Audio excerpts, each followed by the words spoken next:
죄로 얻은 마음 밝게 비춰라. 빛의 사자들이여.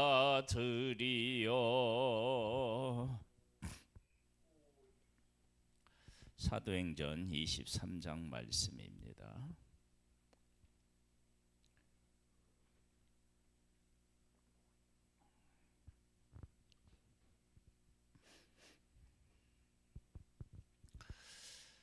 하나님께서 복음을 전하는 바울에게 로마로 가서 복음을 전하게 하실 계획이 있으셨고, 그리고 그곳으로 바울을 인도하십니다.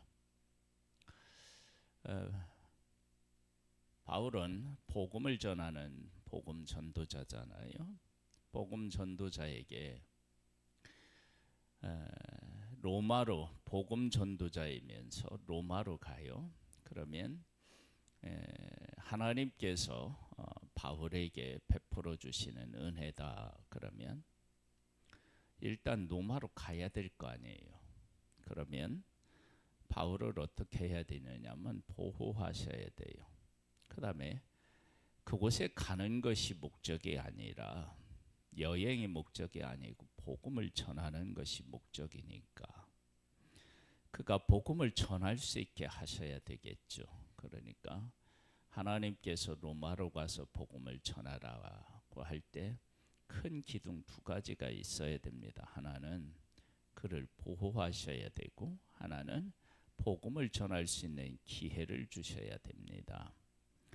그러한 것이 23장에 아주 잘 나타나 있어요. 바울의 공회를 주목하여 이르되, 여러분 형제들아, 오늘까지 나는 범사의 양심을 따라 하나님을 섬겼노라 하거늘, 대제사장 하나니아가 바울 곁에 서 있는 사람에게 그 입을 치라 명하니, 바울이 이르되, 회칠한 담이요, 하나님이 너를 치시리로다. 네가 나를 율법대로 심판한다고 앉아서 율법을 어기고 나를 치라 하느냐 하니, 곁에 선 사람들이 말하되, 하나님의 대제사장을 네가 욕하느냐? 바울이 이르되, 형제들아, 나는 그가 대제사장인 줄 알지 못하였노라. 기록하였으되 너는 백성의 관리를 비방하지 말라 하였느니라 하니라. 바울이 그중 일부는 사두개인이요 다른 일부는 바리새인 줄 알고 공회에서 외쳐 이르되, 여러분 형제들아, 나는 바리새인이요 또 바리새인의 아들이라. 죽은 자의 소망 곧 부활로 말미암아 내가 신문을 받노라. 그 말을 한즉 바리새인과 사두개인 사이에 다툼이 생겨 무리가 나뉘어지니, 이는 사두개인은 부활도 없고 천사도 없고 영도 없다 하고 바리새인은 다 있다 함이라.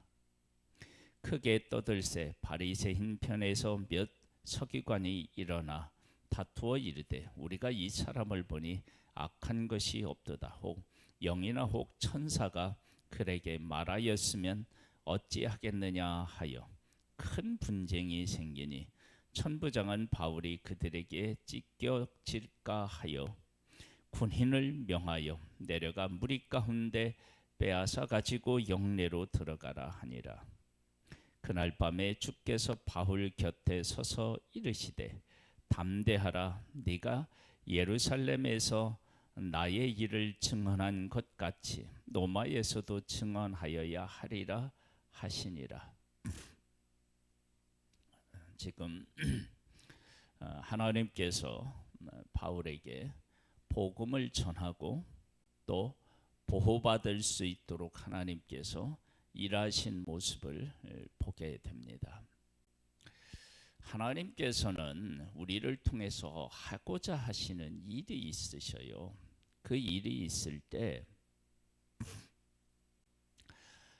그 일에 고난이 얼마나 있느냐 이런 것들이 초점이 아니고, 그 일을 이룬 데 있어서 필요한 것이 있다. 그러면 그것이 정말 무엇인가? 그리고 그 필요한 일을 위해서 하나님은 어떤 일을 하시는가, 그런 것들에 대해서 우리가 잘 이해하고 있어야 되고, 하나님께서 베풀어 주신 은혜에 대해서 깨달아 아는 그러한 은혜도 사실은 우리에게 필요합니다. 그러니까 바울은 로마로 가서 복음을 전해야 된다. 그러면 보호하심과, 그리고 복음을 전하라고 하니까 복음을 전할 기회가 주어져야 되는데, 그러한 일들이 지금 지속해서 바울의 삶에서 일어나고 있습니다. 나리샘의 유대인들이 당을 지어 맹세하되 바울을 죽이기 전에는 먹지도 아니하고 마시지도 아니하겠다 하고, 이같이 동맹한 자가 40여 명이더라. 대제사장들과 장로들에게 가서 말하되 우리가 바울을 죽이기 전에는 아무것도 먹지 않기로 굳게 맹세하였으니 이제 너희는 그의 사실을 더 자세히 물어보려는 척하면서 공회와 함께 천부장에게 청하여 바울을 너희에게로 데리고 내려오게 하라. 우리는 그가 가까이 오기 전에 죽이기로 준비하였노라 하더니, 바울의 생질이 그들이 매복하여 있다 함을 듣고 와서 영내에 들어가 바울에게 알린지라. 바울이 한 백부장을 청하여 이르되 이 청년을 천부장에게 인도하라. 그에게 무슨 할 말이 있다 하니, 천부장에게 데리고 가서 이르되 제수 바울이 나를 불러 이 청년이 당신께 할 말이 있다 하여 데리고 가기를 청하더이다 하매, 천부장이 그의 손을 잡고 물러가서 조용히 묻되 내게 할 말이 무엇이냐. 대답하되 유대인들이 공모하기를 그들이 바울에 대하여 더 자세한 것을 묻기 위함이라 하고 내일 그를 데리고 공회에 내려오기를 당신께 청하자 하였으니 당신은 그들의 청함을 따르지 마옵소서.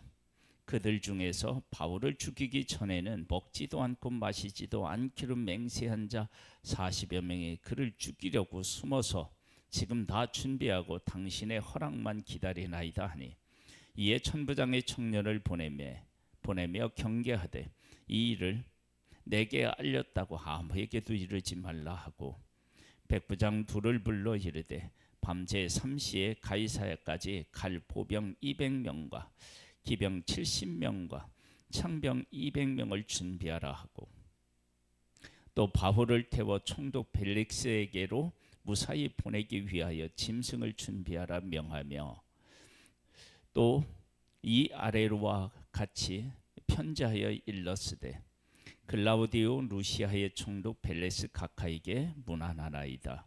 이 사람이 유대인에게 잡혀 죽게 된 것을 내가 로마 사람인 줄 들어 알고 군대를 거느리고 가서 구원하다 하여다가 유대인들이 무슨 일로 그를 고발하는지 알고자 하여 그들의 공회로 데리고 내려갔더니 고발하는 것이 그들의 율법 문제에 관한 것뿐이요 한 가지도 죽이거나 결박할 서해가 없음을 발견하였나이다. 그러나 이 사람을 해하려는 관계가 있다고 누가 내게 알려주기로 곧 당신께로 보내며, 또 고발하는 사람들도 당신 앞에서 그에 대하여 말하라 하였나이다 하였더라.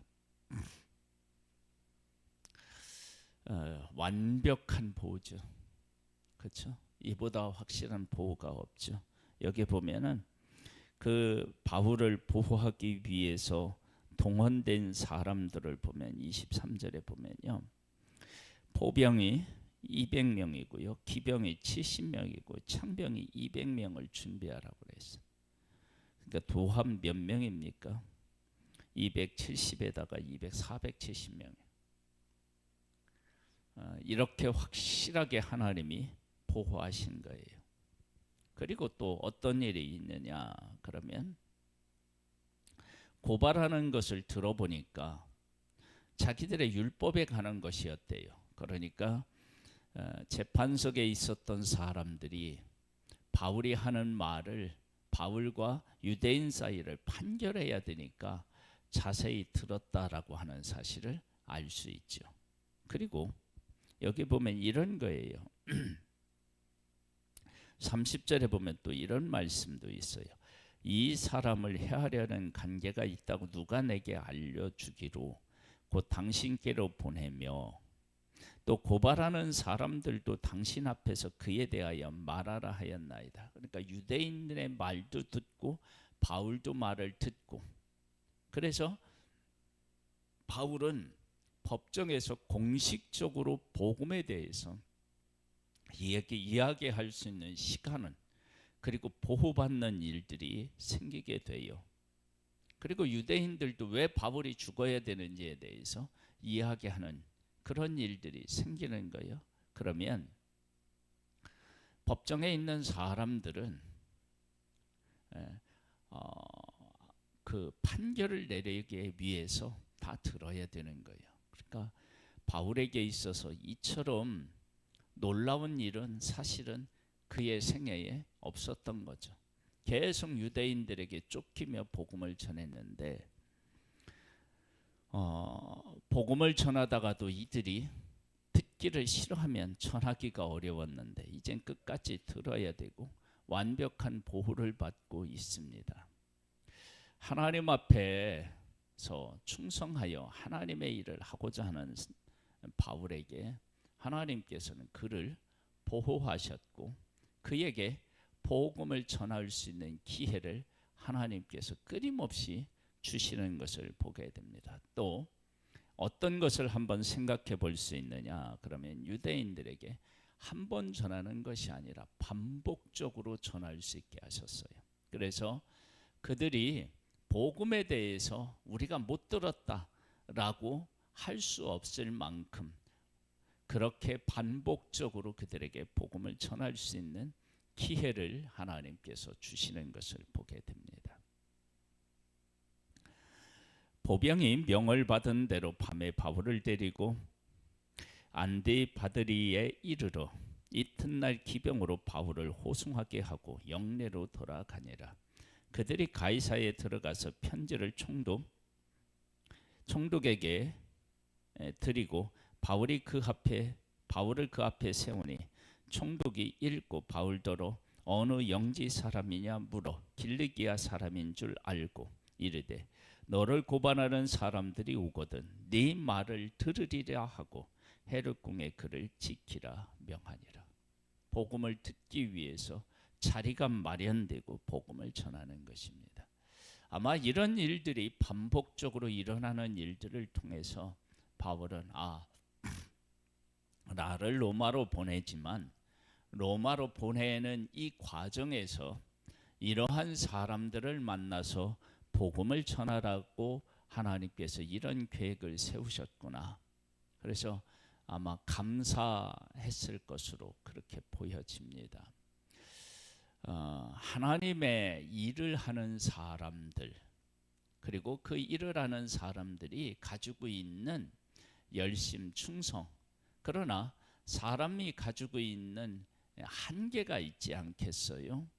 내가 만나야 할 사람이 누구인지도 우리가 제대로 모르고 그리고 어떤 어려움이 있을지도 잘 모르는 거예요. 그런데 하나님께서 계획하시면 그가 가는 일에 어떤 일이 있을지 그런 것들을 하나님이 아시고 또 만나는 사람들 안에서 어떻게 보호해 주실지 이런 것들도 다 계획하신 거예요. 그래서 처음에는 바리새인과 사두개인 사이에서 바리새인에 속한 바울이 그것을 이용해서 보호를 받고 그리고 바리새인을 자기 편으로 끌어들이고 그 다음에는 이제 생지를 통해서 그들의 공부를 알게 하고 그래서 보호해서 다시 복음을 전할 수 있는 자리가 마련되고 그리고 그렇게 만났던 그 사람들은 우리가 수요일에도 나눈 것처럼 내가 유대인들에게 내 민족에게 복음을 전해야 되겠다 그러는데 그들을 반복적으로 만나서 복음을 전할 수 있게 하나님이 하셨고 또 로마 사람으로서 로마 사람을 만나서 복음을 전하게 하나님이 하셨습니다. 하나님은 오늘도 우리의 삶에 우리가 충성을 한다. 그러면 그를 통해서 하나님이 하실 놀라운 일들을 하나님이 계획하시고, 그리고 그 일을 이루기 위해서 하나님께서 우리를 보호하시고 인도하시는 줄을 믿습니다. 그래서 로마로 가는 이 길은 1차, 2차, 3차 전도 여행과는 사뭇 다른, 마태, 마가, 누가복음과 요한복음이 다르듯이 그렇게 다른 복음을 전할 수 있는 기회와 보호하심을 받는 모습을 보게 됩니다. 하나님은 오늘도 우리 가운데 계시면서 하나님의 귀한 일을 이루어 가고 계심을 믿습니다. 그런 은혜를 경험하는 복된 날이 될 수 있게 되기를 주님의 이름으로 축복합니다. 하나님 아버지 감사합니다. 바울은 복음을 전할 사명을 가졌는데 그가 복음을 전하는 일에 충성했을 때 그가 계획할 수 없는 일을 계획하시고 하나님 복음을 전할 수 있도록 은혜를 베풀어 주셨습니다. 로마로 가서 복음을 전하는데 그가 1차, 2차, 3차에 전했던 복음을 그대로 전하는 것이 아니라 재수가 되어서 복음을 전하니까 법정에 서서 공식적으로 복음을 전할 수 있게 하셨고, 유대인들이 그를 해하려고 할 때 해할 수 없도록 보호하셨습니다. 하나님 아버지, 은혜를 베풀어 주신 하나님 아버지, 우리에게도 하나님의 뜻에 순종함으로 하나님, 우리가 도저히 계획하고 우리가 할 수 없는 일들을 우리 가운데 하셔서 새로운 일들을 이룰 수 있도록 하나님께서 역사하여 주시고 우리에게 그 일을 끝까지 잘 감당할 수 있도록 성령으로 일깨워 주시고 역사하여 주옵소서. 충만케 하여 주옵소서. 예수님의 이름으로 기도드립니다. 아멘. 하늘에 계신 우리 아버지여, 이름이 거룩히 여김을 받으시오며 나라에 임하옵시며 뜻이 하늘에서 이룬 것 같이 땅에서도 이루어지리이다. 오늘날 우리에게 일할 양식을 주옵시고 우리가 우리에게 죄 지은 자를 사하여 준 것 같이 우리 죄를 사하여 주옵시고 우리를 시험에 들게 하지 마옵시고 다만 악에서 구하옵소서. 대개 나라와 권세와 영광의 아버지께 영원히 있사옵나이다. 아멘.